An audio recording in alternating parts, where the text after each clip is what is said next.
사도행전에서 바울이 예루살렘에 내려오고 나서 5번의 자기의 간증과 복음에 대한 내용을 변증하는 부분을 살펴보고 있습니다. 제가 개떡같이 말해도 찰떡같이 알아들으시기를 사도행전 22장부터 바울은 유대인들 앞에서, 사내들인 공회 앞에서, 벨릭스 총독 앞에서, 또 2년이 지나고 나서 베스도라는 총독 앞에, 오늘은 아그리파 왕 앞에서 변증하는 내용을 담고 있습니다. 그래서 우리는 5번의 변증이라고 보통 표현을 합니다. 바울이 변증을, 자기의 복음에 대해서, 자기가 예수 그리스도를 어디에서 어떻게 만났는지, 만날 때 하나님께서 그에게 어떤 사명을 주셨는지에 대해서 간증을 하는 내용이 23절까지의 그 내용들이죠. 그 바울의 간증을 듣고 나서 베스도가 하는 표현입니다.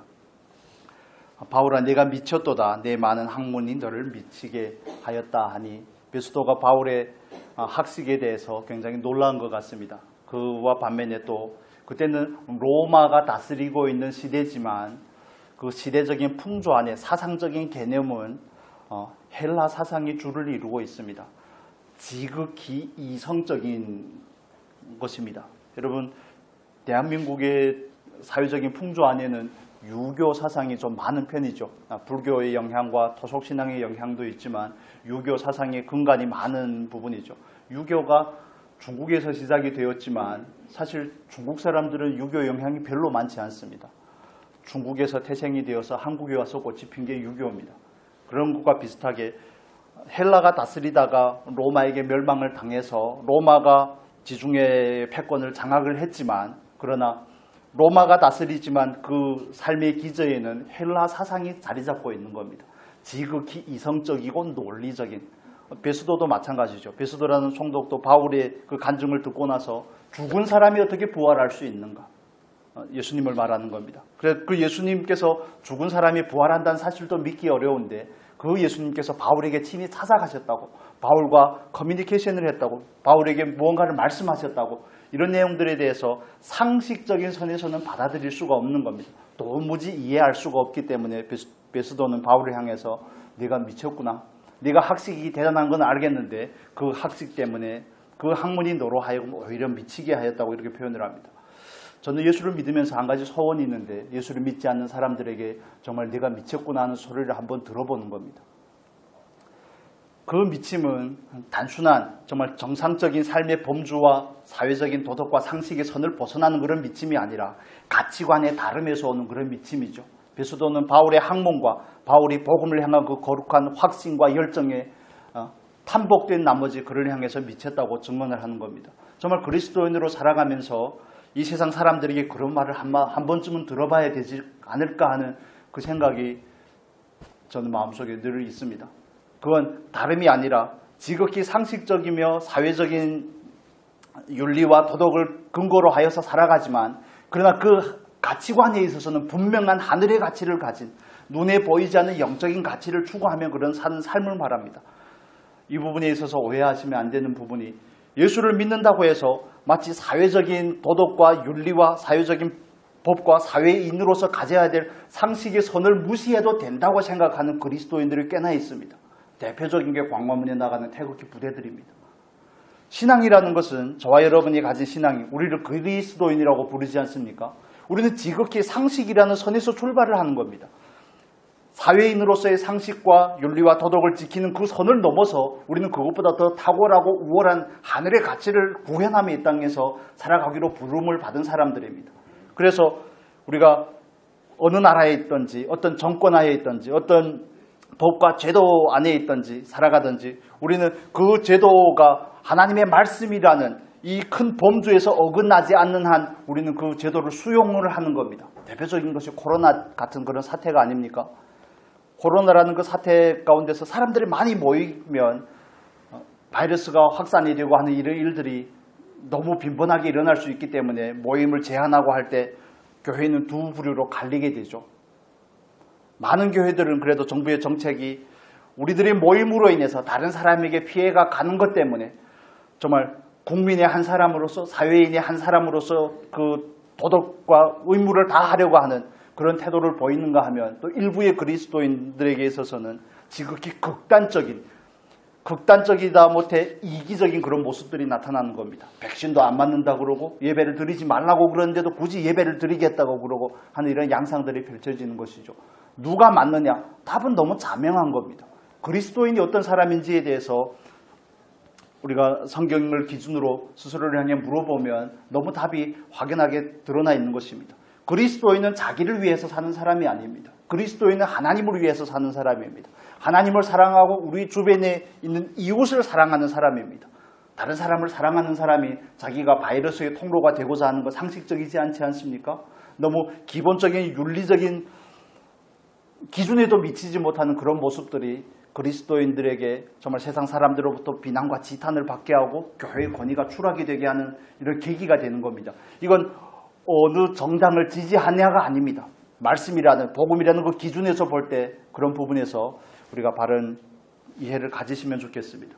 그래서 베스도가 바울을 향해서 미쳤다고 하는 표현은 그가 가진 가치관의 남다름이요 복음을 가진 확신과 열정의 남다름에서 오는 것이지 그가 상식적이지 않다든지 그가 전혀 유두리가 없다든지 사회인으로 살아가기에 부적격하다든지 인격이 너무 폐쇄적이고 모나다든지 그런 것 때문에 비롯된 것이 아니라는 겁니다. 그래서 정말 여러분에게 고면을 드리기는 저와 여러분이 정말 지극히 상식적인 그리스도인이 먼저 돼야 되는 겁니다. 기본적인 사회적인 상식을 가지는 부분에 있어서 우리가 먼저 준비가 되면 좋겠습니다. 예수를 믿지 않는 사람들보다도 상식이 없고 매너가 없고 정말 상대방을 존중하지 않고 폐쇄적이고 독선적이고 자기 아집과 고집에 똘똘 뭉쳐있고 마치 자기의 신앙을 그런 삶의 양태가 자기의 신앙을 지키는 것이라고 생각하는 그런 것들 때문에 복음이 확산되지 못하고 있는 겁니다. 예수 믿는 사람들을 보면서 손가락질하는 겁니다. 예수를 믿는 사람이 정직하지 않습니다. 예수를 믿는 사람이 욕심이 더 많습니다. 예수를 믿는 사람이 자칭 그리스도인이라고 하는 사람들이 정말 지나치게 정말 어리석을 정도로 상식적이지가 않습니다. 사회인으로 살아가기에 부적격합니다. 자기들만 압니다. 자기의 신앙만 압니다. 자기가 믿는 것 신앙의 관점에 온전히 매몰이 되어서 다른 사람에 대해서는 다른 사람에 대해서 전혀 관심을 갖지 않고 살피려고 하지 않는 이런 태도들이 지나치게 한쪽으로 치우친 그런 태도들에 대해서 우리는 경계를 하셔야 되는 겁니다. 그래서 분명한 기준이 있어야 됩니다. 진리에 대해서는 우리가 듣고 믿는 따르는 그 진리에 대해서는 확고한 입장을 가지셔야 되지만 그러나 사람을 대하는 태도에 있어서는 유연함이 필요한 겁니다. 그런데 이 두 가지가 헷갈리는 겁니다. 저와 여러분이 믿는 복음은 배타적입니다. 예수 외에는 구원이 없기 때문에 일단 배타적인 성격을 가지고 있죠. 그렇지만 그 진리가 확고하지만 그 진리에 대해서 다른 사람들이 어떤 의견을 가지고 질문을 하고 도전을 할 때 우리는 그 사람들을 예수 그리스도의 마음으로 대할 수 있어야 되는 겁니다. 온유한 마음으로 대할 수 있어야 되는 겁니다. 진리에 대해서는 확고하되 그 진리를 변증함에 있어서는 어떤 마음을 가져야 되는 겁니까? 어떤 태도가 필요한 겁니까? 온유함이라는 태도가 필요한 겁니다. 그리고 우리가 정말 상식적인 그리스도인으로 살아가기 위해서 두 번째로 말씀을 드리면 일상과 거룩함에 대한 다른 구별을 하셨으면 좋겠습니다.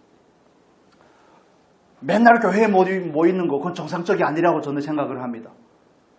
바라기는 여러분이 수요일 날에도 나오시고 금요일 날에도 나오시고 하기를 바라는 마음은 있지만 그러나 맨날 교회에 와서 산다. 저는 그런 사람을 교회에서 가장 경계를 해야 된다고 생각을 합니다. 우리는 일상으로 부름을 받은 겁니다. 자기의 삶을 잘하는 전제 안에서 우리의 신앙을 지키고 우리의 신앙을 가진 상태에서 자기의 삶을 성실하게 사는 것, 그거 그리스도인이 가져야 될 모습입니다.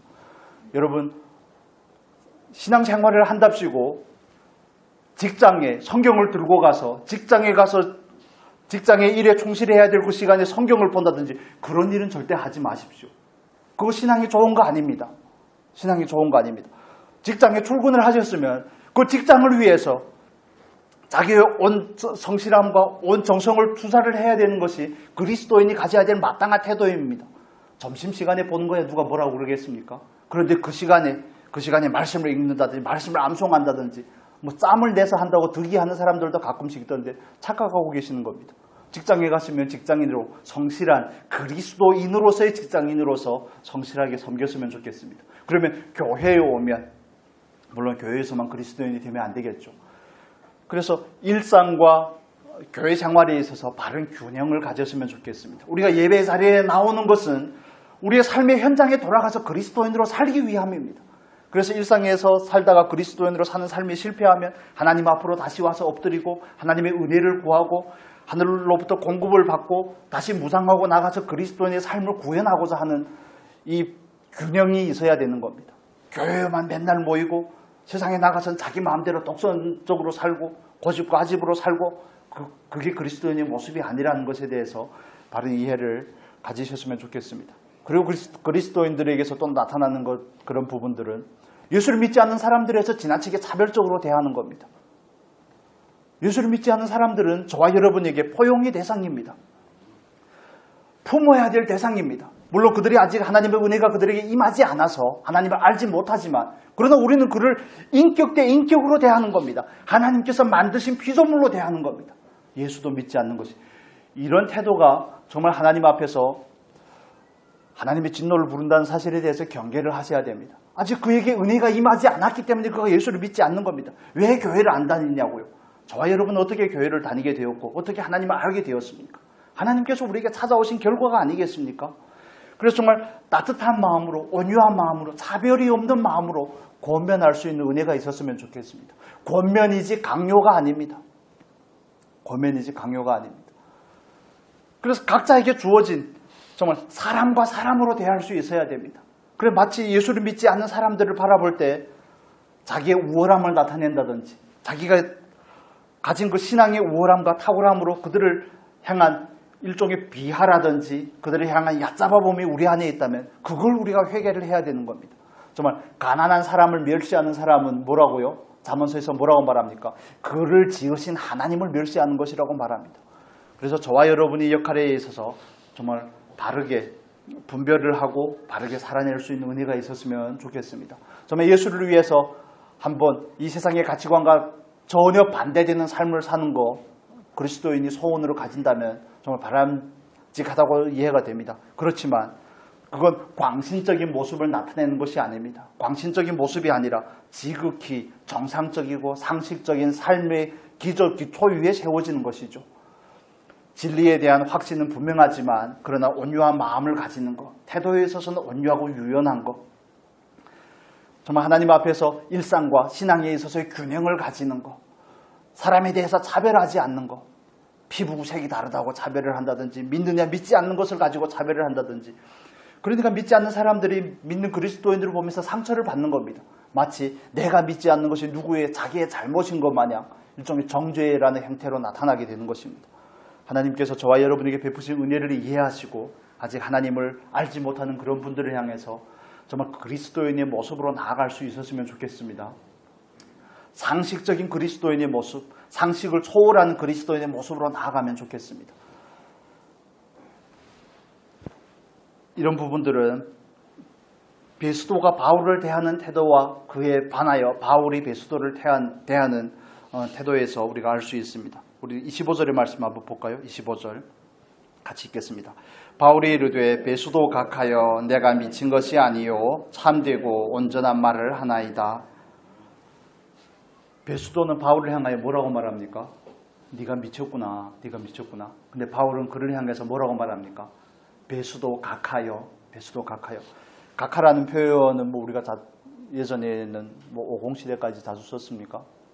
대통령을 향해서 그런 표현들을 가끔씩 쓴 예들을 보는데 여기서 말하는 각하라는 것은 가장 지존하고 가장 영광스럽고 가장 존귀한 사람입니다. 다른 사람이 여러분에 대해서 미쳤다고 말하면 여러분은 나가 미친 것이 아니라 네가 미친 것이야. 이게 정상적인 반응인 것입니다. 다른 사람 오는 말이 고와야 가는 말이 곱다고 그러지 않습니까? 그런데 바울이 베스도를 향해서 보여주는 것, 지극히 온유함을 가진 정말 하나님을 아는 사람의 태도라고 이해가 됩니다. 그래서 그는 정말 그를 향해서 깍듯하게 그 권위도 하나님께서 주셨다는 것 때문에 그런 태도를 가지는 것이죠. 방금 나눈 말씀의 연장에서 이 말씀을 이해할 수가 있습니다. 그래서 저와 여러분이 세상을 살아가면서 환경이 우리를 대하여 때로는 저와 여러분 주변의 사람들이 우리를 향하여 불의한 표현이나 우리를 향한 비난이나 오해라든지 회방이라든지 이런 일들이 얼마든지 있을 수 있다는 겁니다. 그럴 때마다 저와 여러분이 하나님 앞에서 지켜야 할 것은 우리의 마음입니다. 우리의 언행인 줄로 믿으셔야 됩니다. 내가 그렇게 하니까 내가 이렇게 하는 것이지. 원인을 늘 바깥에 두면, 몸 밖에서 원인을 자주 찾게 되면 본질적으로 변화가 일어나지 않습니다. 내가 변화될 기회를 잃어버리는 것입니다. 상대방이 나를 미쳤다고 하든 뭐라고 하든 우리는 그를 향해서 늘 온유한 마음으로 나아갈 수 있었으면 좋겠습니다. 바램입니다. 이해가 되시죠?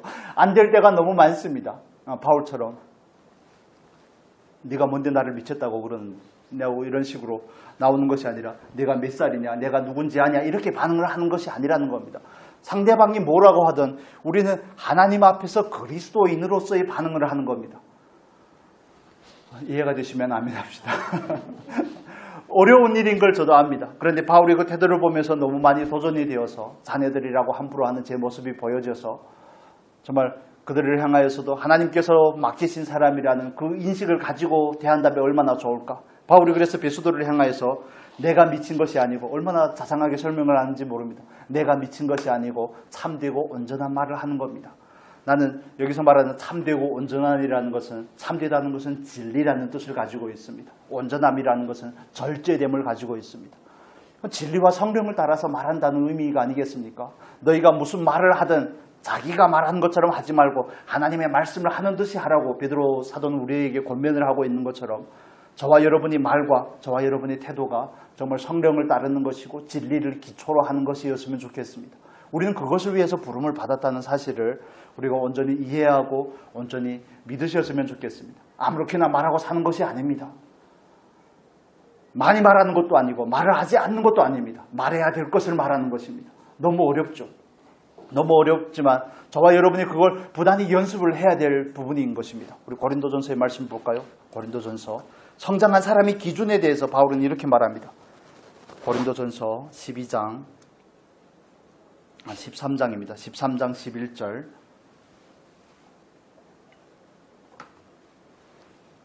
고린도전서 13장 11절.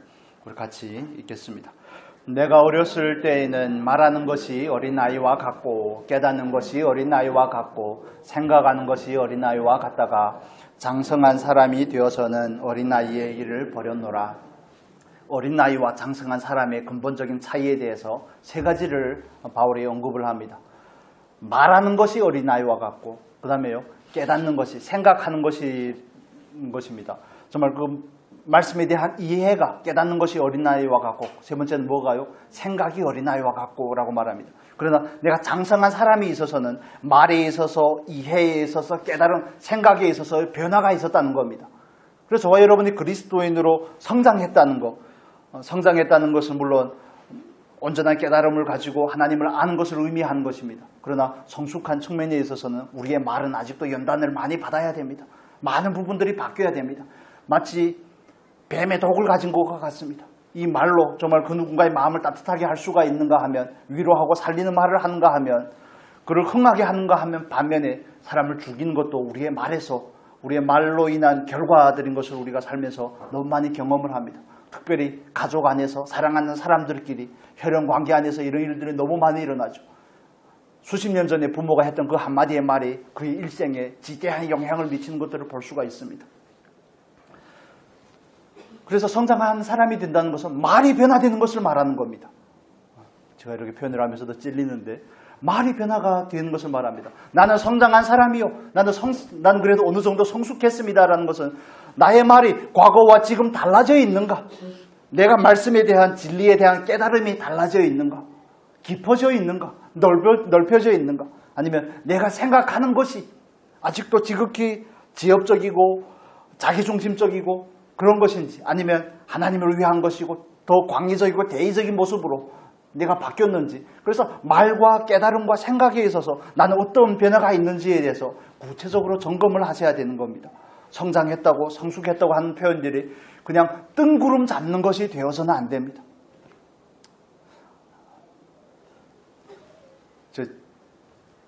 부끄러운 고백이긴 한데 이해를 해 주실 줄 믿고, 이해를 안 하셔도 괜찮습니다. 아이들하고 이렇게 이야기를 하다 보면, 아들하고는 그렇게 하지 않습니다. 아들은 저와 성향이 비슷하기 때문에 아들하고는 안 그러는데, 우리 큰딸한테 좀 기상천외한 행동들을 하면 좀 안 좋은 표현을 자꾸 하다가 며칠 전에 둘이 합의를 했습니다. 이제부터는 그런 표현을 하지 않기로, 그런 표현을 하지 않기로. 그 표현이 뭔지 궁금하시면 다시 찾아오십시오. 전라도 방언과 사투리가 너무 좋아서 뭘 하고 있다 뭐 이런 표현입니다. 그냥 힌트. 전염병이다 이런 표현은 아닌데 그것보다 조금 약한 표현이죠. 그래서 너무 죄송하기도 하고 제가 하니까 딸들이 저한테 하는 겁니다. 그래서 너무 부끄럽기도 하고 미안하기도 하고 그래서 이런 부분들부터 고쳐야 되고 물론 그것 때문에 상처가 되지는 않습니다. 그렇지만 표현이 별로 덕스럽지 않기 때문에 바꿔야 되겠구나. 그냥 일종의 뭐 사투리로 취급할 수가 있겠지만 그러나 그 범주로 구분하는 것이 아니라 하나님 앞에서 구분을 해야 되겠구나 하는 생각이 있어서 또 할 수도 있겠죠. 그러면 또 회개를 하고 고칠 때까지. 그래서 제가 여러분에게 말씀을 드리고자 하는 것은 여러분이 과연 성장한 사람입니까? 성숙한 생명을 가지고 있습니까? 그렇다면 우리의 말이 바뀌었어야 되는 겁니다. 우리의 깨달음이 말씀에 대한 이해가 말씀을 이해하는 그 지각이 더 깊어지고 더 넓혀져야 되는 것입니다. 그리고 우리의 생각이 바뀌어야 되는 것입니다. 어린 아이로서의 지극히 이기적인 생각이라는 그 범주와 틀을 벗어나서 이제는 이타적인 생각으로 하나님의 교회와 나라를 향한 생각으로 더 넓혀져야 되는 것이 진정으로 성장하고 성숙한 사람에게서 나타나는 증상들입니다. 결과인 것이죠. 그래서 이런 기준을 가지고 구체적으로 자기의 삶을 점검을 해봤으면 좋겠습니다. 그냥 신앙은 막연한 것이 아닙니다. 막연한 것이 아니라 지극히 선명한 것입니다. 지극히 디테일하고 구체적인 것입니다. 그래서 정말 주먹구구식으로 신앙생활을 하면 안 됩니다. 나는 정말 말이 바뀌었는가? 나는 생각이 바뀌었는가? 나는 하루 종일 어떤 말을 하고 살며 어떤 생각을 하고 사는지에 대해서 바르게 분별을 해보셔야 되는 겁니다. 나는 왜 이런 생각을 할까? 나는 왜 이렇게 말을 할까? 여러분, 베스도가 하는 그 표현은 바울을 향한 미쳤다는 그 표현은 충분히 바울로 하여금 요즘 표현으로 긁힌다고 그러죠. 바울을 긁기에 너무 충분한 표현들이 아니겠습니까? 바울이 가말리엘의 문화생이고 유대인 중에 유대인인데 그렇게 학식이 뛰어나고 똑똑한 바울을 향해서 일개 총독 따위가 있다 이 말을 하다니 바울은 충분히 반박할 수 있었을 겁니다. 그러나 그 안에서 나타나는 것은 정말 진리를 따라 말하고 성령을 따라 말하는 바울의 태도를 우리가 볼 수 있습니다. 이거 단지 바울에게서만 나타나는 것이 아닙니다. 우리 예수님의 예를 좀 보도록 하겠습니다. 요한복음 같이 보겠습니다. 요한복음 5장 30절의 말씀을 보겠습니다. 요한복음 5장 30절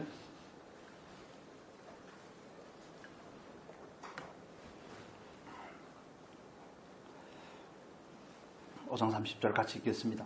내가 아무것도 스스로 할 수 없노라. 듣는 대로 심판하노니 나는 나의 뜻대로 하려 하지 않고 나를 보내신 이의 뜻대로 하려 함으로 내 심판은 의로우니라.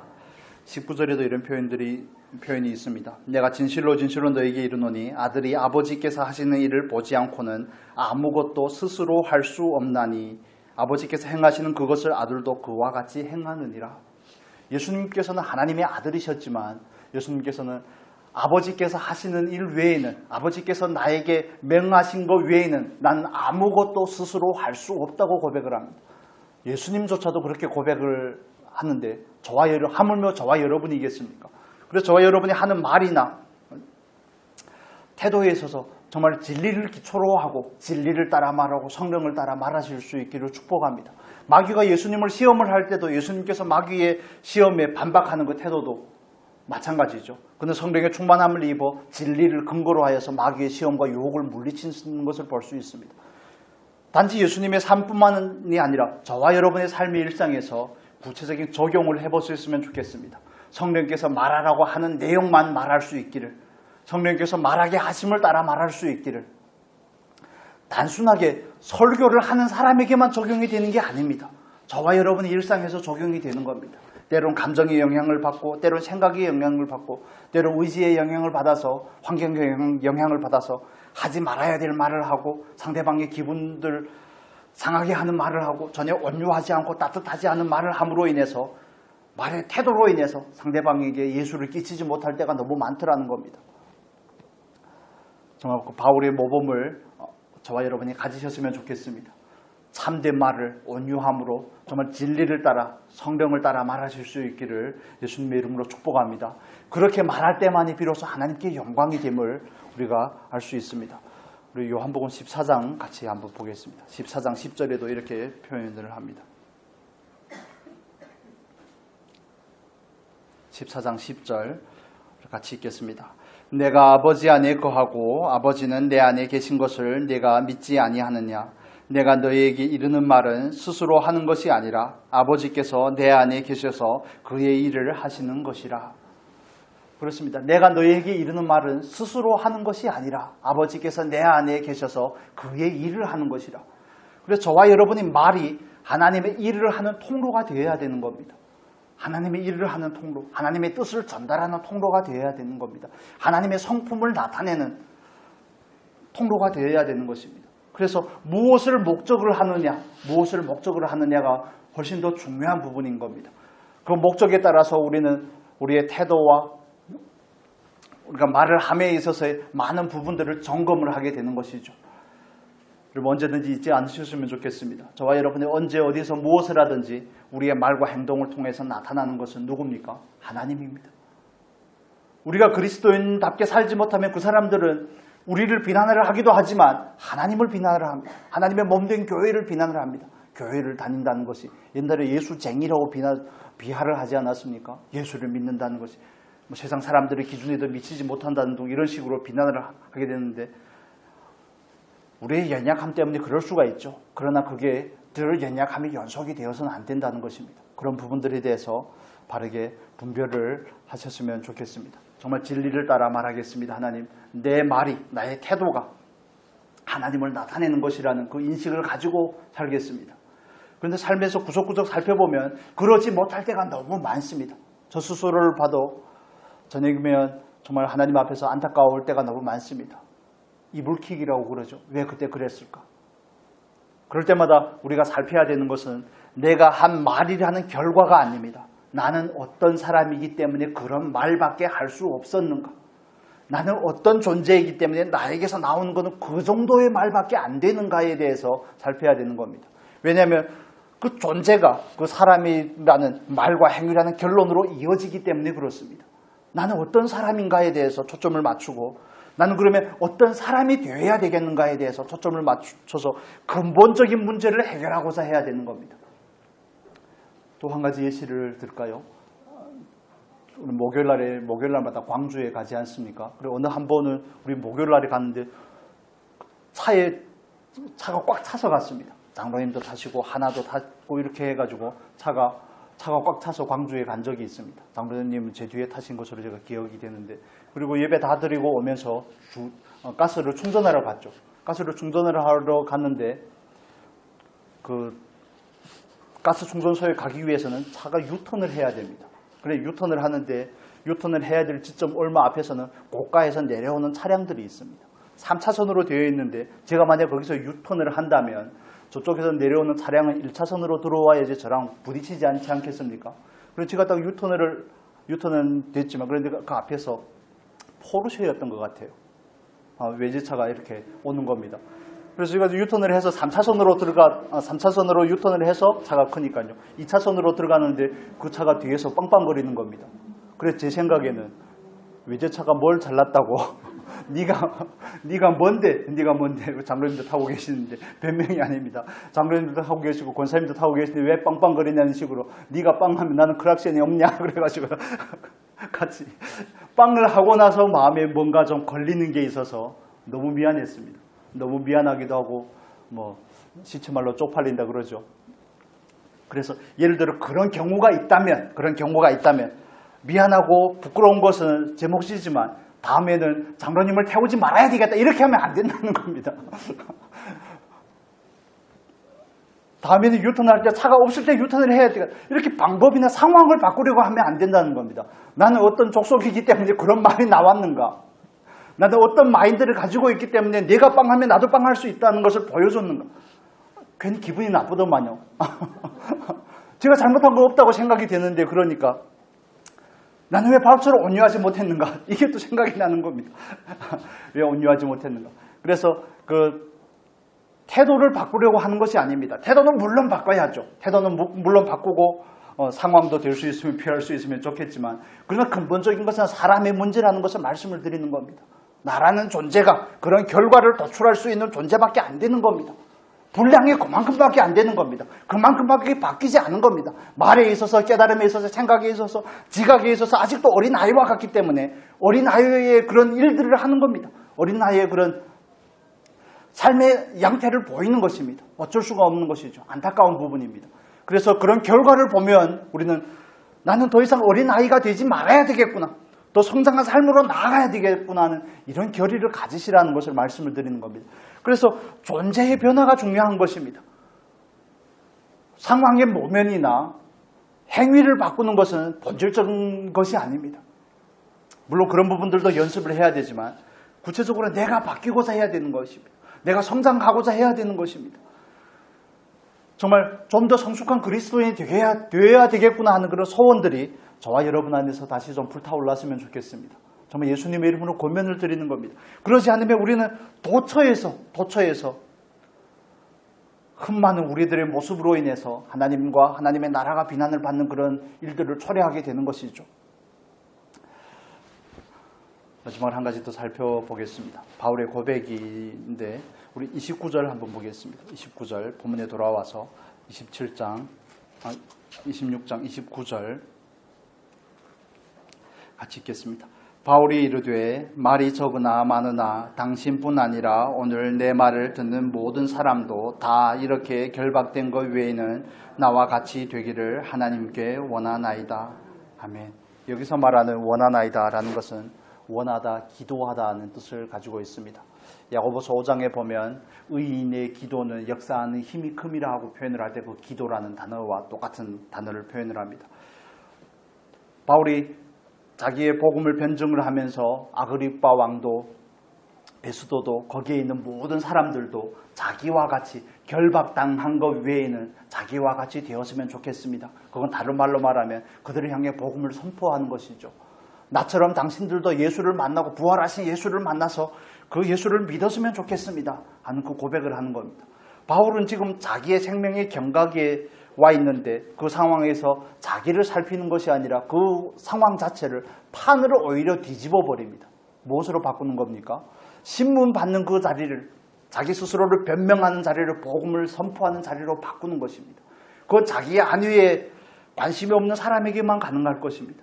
그 자리에 가서 내가 죄가 없다는 사실을 당신들이 부디 알아서 나를 좀 풀어줬으면, 거기에 바울의 목적이 있었다면 이렇게 담대하게 선포할 수가 없죠.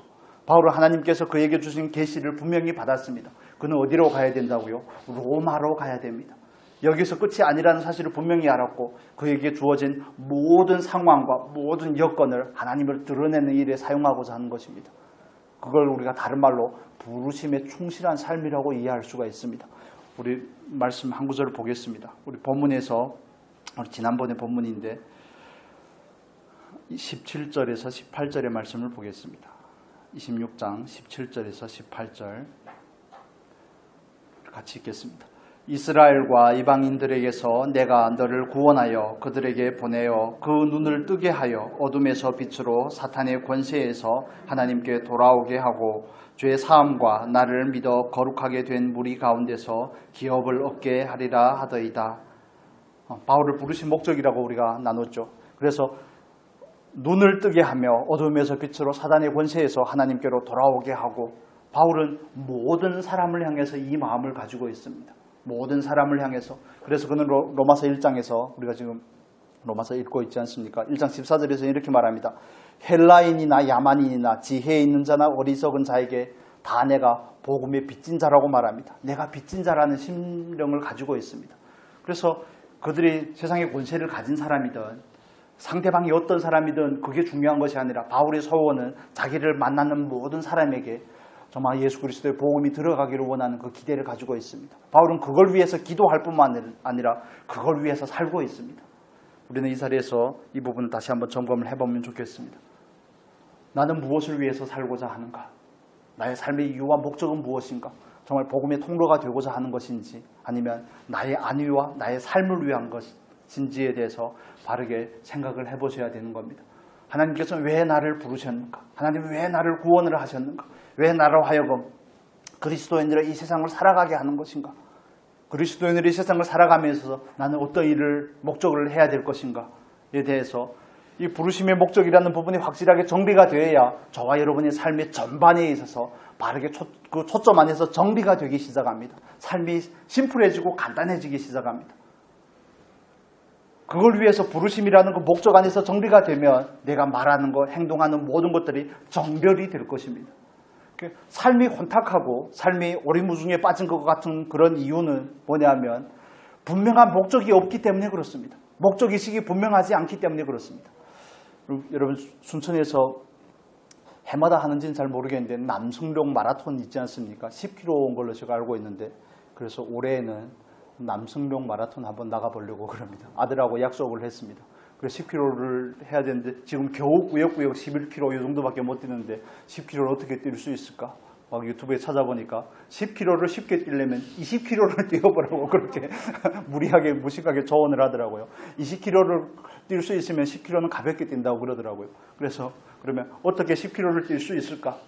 거기에 한번 나가보는 것이 목적이 되고 나니까 어떻게 10km를 뛸 것인가에 대해서 삶의 부분들이 맞춰져 있는 것입니다. 일주일에 한두 번은 달리기를 해야 되겠구나 하는 이런 것들이. 그래서 우리가 삶이 혼탁하고 정비가 되어 있지 않는 이유는 목적이 분명하지 않기 때문에 그렇습니다. 바울에게 있어서 사나 죽으나 그의 목적은 하나님을 드러내는 것입니다. 아그리파 왕 앞이면 어떻고 로마면 어떻습니까? 가이사랴에서 2년 동안 좀 결박당한 상태에서 감옥에 있으면 어떻습니까? 전혀 그런 것들이 중요한 것이 아니죠. 저와 여러분도 하나님 앞에서 이 부분을 꼭 다시 한번 생각을 해보면 좋겠습니다. 스스로를 향하여 질문을 하셔야 됩니다. 질문만이 우리를 바꿀 수가 있습니다. 질문만이 우리를 참된 진리 앞으로 나아가게 하고 사색하게 하고 바르게 정결되게 하는 것입니다. 그리고 바울은 마지막으로 말씀을 드리면 32절 한번 볼까요? 32절 31절에서 32절 보겠습니다. 같이 읽겠습니다. 물로가 서로 말하되 이 사람은 사형이나 결박을 당할 만한 행위가 없다 하더라. 이에 아그리빠가 베스도에게 이르되 이 사람이 만일 가이사에게 상소하지 아니하였더라면 석방될 수 있을 뻔하였다 하니라. 아멘. 바울이 죄가 무죄가 증명이 된 것을 우리가 알 수 있습니다. 그러나 바울은 여기에서 죄수의 신분으로 로마에 가는 것이 하나님의 뜻입니다. 여기서 풀려나는 것이 하나님의 뜻이 아닙니다. 바울은 하나님의 목적을 자기 목적으로 삼았기 때문에 자기 안위따위는 별로 개의치 않는다고 말씀을 드렸습니다. 그는 하나님의 목적을 위해서 부름을 받았고 하나님의 목적을 위해서 살아가기로 작정을 하였기 때문에 그는 하나님의 뜻을 따라 로마에 가는 것이 그에게는 잘된 일입니다. 세상적인 기준으로 볼 때에는 편안하고 삶을 누리고 행복하고 한 것이 괜찮은 것처럼 보이지만 그러나 하나님의 생각은 저와 여러분의 생각과 다르지 않겠습니까? 하나님께서 바울을 향한 목적하심은 바울 주변의 사람들이 바울이 풀려나기를 원하고 하는 그런 기대와는 전혀 다른 것입니다. 갇혀있는 그 기간 가운데 정말 바울이 만약 풀려났다고 친다면 전도 여행을 한 번 더 갔다 올 수 있는 그런 시간들이 아니겠습니까? 그 열심에. 그렇지만 바울이 감옥에 있고 감옥에 있어야 되고 바울이 감옥에 있다가 로마로 가야 되고 하는 것이 하나님의 뜻이기 때문에 하나님은 바울이 무죄라는 것이 증명이 되었음에도 불구하고 그가 죄수의 신분으로 가이사에게 상소한 이유로 인해서 로마에 가게 만드시는 겁니다. 여러분 우리가 이렇게 생각을 하셨으면 좋겠습니다. 하나님의 뜻은 때로는 우리가 망하게 하는 것입니다. 세상 사람들이 볼 때 하나님의 뜻은 때로 우리가 고통스러워하는 것일 수가 있습니다. 하나님의 뜻은 저와 여러분의 세상에서 불통하게 하는 것일 수가 있습니다. 그래야지 우리가 하나님을 바라보기 때문에 그래야지 삶의 목적을 생각하기 때문에 그래야지 나는 무엇 때문에 무엇을 위해서 사는 것인지에 대해서 한 번이라도 다시 생각을 하고 정리를 할 수 있는 기회가 생길 수 있기 때문에 그렇습니다. 세상 사람들이 보기에 좋은 것이 늘 좋은 것이 아니라는 것에 대해서 이해를 하셨으면 좋겠습니다. 하나님의 시각을 가지고 자기의 삶을 바라볼 수 있었으면 좋겠습니다. 정말 바울이 소원하는 바와 같이 저와 여러분을 통하여서 우리 주변의 많은 사람들이 하나님께로 돌아오는 놀라운 역사가 있었으면 좋겠습니다.